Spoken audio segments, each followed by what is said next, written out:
Vatican City is the smallest country on Earth. It covers less area than New York Central Park. If you were to walk from one side to the other, barely half a mile, you might stroll beneath the mighty columns of the iconic St. Peter's Square, gaze upon the Sistine Chapel, St. Peter's Basilica, or the Apostolic Palace, the architectural majesty of one of humanity's most historically significant cities. And yet, what is most significant historically is perhaps not what stands on top of the earth, but what lies beneath it.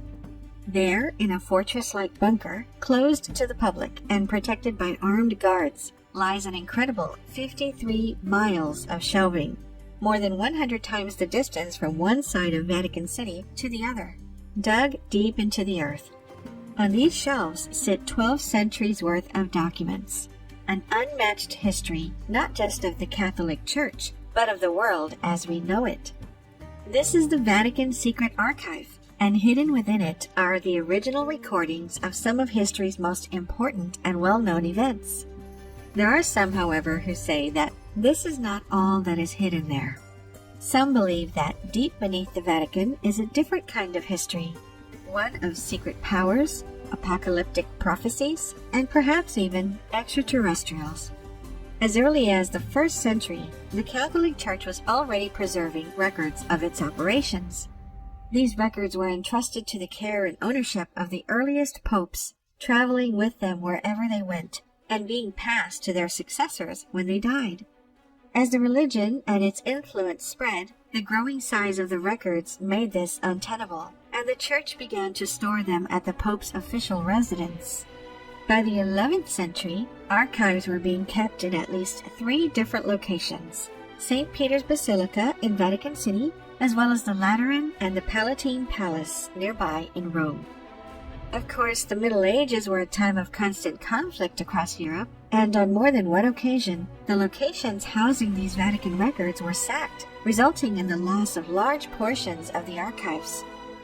In 1404, the Vatican itself was sacked, and Pope Innocent VII was forced to flee the city, while official Vatican documents from more than 1,000 years of history were thrown into the streets like trash. Recognizing that what was left was of paramount importance to the Church, not to mention human history, the Vatican began to construct plans to keep all of their records in one secure central location. Finally, in 1612, Pope Paul V ordered that all church records be collected and stored in the safest place possible, directly under the Vatican. This became officially known as the Archivum Secretum Apostolicum Vaticanum, the Vatican Secret Archive, and beneath Vatican City it has laid ever since. For many centuries, the machinations of the Catholic Church have shaped the culture and politics of the world. What this means is that within the Vatican Secret Archive are the original records of some of history's foundational moments, in effect not just the story of the Church, but of humanity itself. For example, the archives hold the official copy of the papal decree splitting the New World in 1493, after it was supposedly discovered by Christopher Columbus. The Inter Caetera, as it was titled, gave Spain control of everything 100 leagues away from the Azores and Cape Verde, and Portugal the rest, the reason why today Brazil speaks Portuguese, while the rest of South America speaks Spanish. There is the original copy of the infamous Decet Romanum Pontificum, the document which excommunicated Martin Luther in 1521. After Luther published his 95 Theses, a work critical of the Catholic Church, the Vatican gave him 60 days to recant his condemnation. Luther publicly burned his copy of the warning and was subsequently kicked out of the Church, sparking the Protestant Reformation. Similarly, the archives house the letter sent to the Pope in 1530 by English noblemen, clergy, and even the Archbishop of Canterbury, asking that King Henry VIII be allowed to divorce his wife, Catherine of Aragon, so that he might marry Anne Boleyn. Written on an enormous 3-foot-wide parchment, the letter promised extreme measures if the Pope did not heed their request. Of course, the Pope rejected the request, triggering a break with the Church of England and the English Reformation. Elsewhere, there are minutes from the 1633 trial in which Galileo was tried as a heretic for arguing that the earth revolves around the sun and not the other way around, an incredible moment in the history of religion versus science. Similarly, the minutes from the trial against the Knights Templar were discovered amongst the archives in 2001, after having been lost for centuries due to an archival mistake. In the early 14th century, and at the peak of their prodigious power, the Knights Templar had been accused of heresy and blasphemous behavior during the Crusades. Many were severely punished, even burned alive.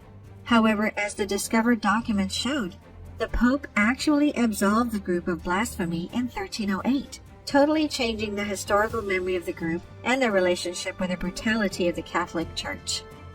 There are some who believe the Knights Templar trial is not the only thing in the Vatican's secret archive which has been misplaced, perhaps even intentionally hidden. Some suggest that somewhere in the archives is the original copy of a correspondence between St. Paul and the Roman Emperor Nero from the 1st century, which either confirms or rebuffs the existence of Jesus Christ. Particularly, if this correspondence confirms the existence of Jesus, why keep it hidden? Others suggest that hidden among the archives are the cross Jesus was crucified on and the crown of thorns he wore, the Holy Grail, the Ark of the Covenant, a collection of those great historical artifacts thought to be lost forever. But that's just the point. What we know is in the Vatican Secret Archive, what has been confirmed by the Vatican itself, is incredible, a monumental treasure trove of world history. But perhaps even more interesting are the things that the archives are said to house, which are unconfirmed. Skeptics say that the Vatican Secret Archive is anything more than it seems. That is, anything more than the Vatican is willing to officially admit, are apt to point out that the secret part of the name actually comes from a mistranslation of the Latin word secretum, which in reality means something closer to private. These skeptics assert that the Vatican Secret Archive does not imply mystery, but rather that it is simply the Vatican's private records, the same as would be kept by any organization or company. In fact, the Vatican itself was so eager to make this clear that in 2019 they officially changed the name from the Vatican Secret Archive to the Vatican Apostolic Archive. There is only one problem. Regardless of the name of the translation, the archives are a secret. Until 1881, none but the highest level church officials had any access to the archives at all. That year, Pope Leo XIII opened the archives to select researchers, a policy which his successors have continued ever since. Except, you can't just walk in and start looking around. First, all entrants must be carefully accredited scholars. No journalists, students, or amateur historians allowed. Once accreditation is received and the scholars make it inside, past the armed guards, browsing is not permitted. Instead, researchers can request up to 3 folders per day.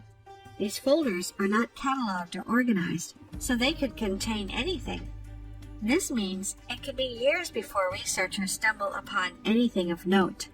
Worse still, credentials must be renewed every 6 months and can be revoked by the church at any time, meaning that if a researcher did happen to stumble upon something earth-shattering, their access could be quickly revoked. That the Vatican holds their secrets tightly, there can be no doubt.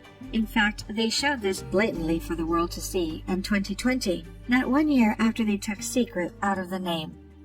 After considerable pressure from Jewish and human rights groups, the Vatican agreed to release documents pertaining to the reign of Pope Pius XII during the Second World War. Many had criticized Pope Pius for first failing to speak out against Mussolini's racial campaign, then failing to condemn the Holocaust as a whole, and perhaps even actively collaborating with Nazis. The question on everyone's mind was, as the Nazis were rounding up Rome's Jews, what was the Pope saying behind the scenes? Asserting that the Church is not afraid of history, the Vatican released a handful of documents related to Pope Pius. Unfortunately, it was far from the comprehensive collection they had promised. What they released looked more like a public image campaign than an attempt to bring history to light, leading to heavy and ultimately ignored criticism. And that's just it. When it comes to their archives, the Vatican guards their secrets closely, no matter the public pressure or what these secrets could mean for the world. Of course, this begs the question, What other secrets might they be hiding? In 1750, archaeologists discovered a mysterious book deep within the tomb of Solomon in Jerusalem. It was inscribed with the year 1522, though those who examined it believed it was a copy of an older source, perhaps from the 1200s, perhaps even from an oral source much older than that. But what truly shocked those who saw it was not the book's date, but its contents. Written on the pages within were instructions on how to make magic talismans and amulets, how to cast magic spells and summon demons.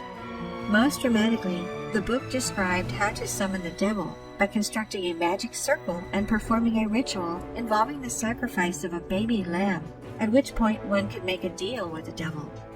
Intriguingly, the author of the book was allegedly one Honorius of Thebes, an apocryphal figure who was said to have been possessed by the devil. The mysterious book was called the Grand Grimoire. In the 18th century, grimoires, a word for a textbook of the occult, gained a popularity in France. Accordingly, copies of the Grand Grimoire, said to be the most powerful of all grimoires, began to spread across the country and across the world to French colonies.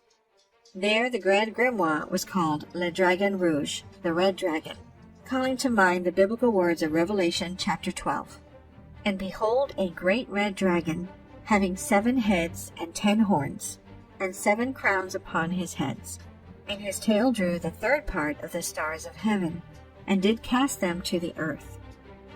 Yet despite the alleged power of the Grand Grimoire, and the many copies spread across the world, none reported having summoned the devil, and the book's popularity faded into memory.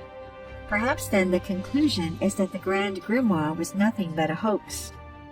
Some offer a different explanation. They say the Grand Grimoire is not a hoax, but rather the commercialized copies spread around the world represent an edited version of the work, its true power censored out, and that somewhere the original, unaltered copy remains. Except it's not somewhere. We know where the original copy of the Grand Grimoire is. That's right. According to the Vatican, it is stored in their secret archives. Could the Vatican really have access to a book of magic spells, or even the ability to conjure the devil? And if so, what other powers might they have? In 1972, a bizarre headline appeared in an Italian magazine called La Domenica del Corriere. It read, "A machine that photographs the past has finally been invented." The article gave the account of a Catholic priest by the name of Father Pellegrino Ernetti, who asserted that hidden deep within the Vatican secret archives was a device which allowed its user to see and hear events from the past. Not a time machine which sent a person back in time, but rather a sort of time viewer which brought the past into the present.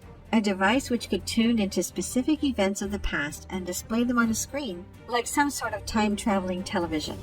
The device was called the chronovisor, and with it, Ernetti asserted, he had been able to see the last days of the life of Jesus and other biblical moments, like the destruction of Sodom and Gomorrah and the creation of the 10 Commandments. Most astonishingly, the article included a photograph of the face of Jesus at the moment of crucifixion, which Ernetti had purportedly taken using the device, proof, it seemed, of the chronovisor's existence and function. For a while, the article caused a stir in the religious and scientific communities before fading from memory, never confirmed but equally never disproven.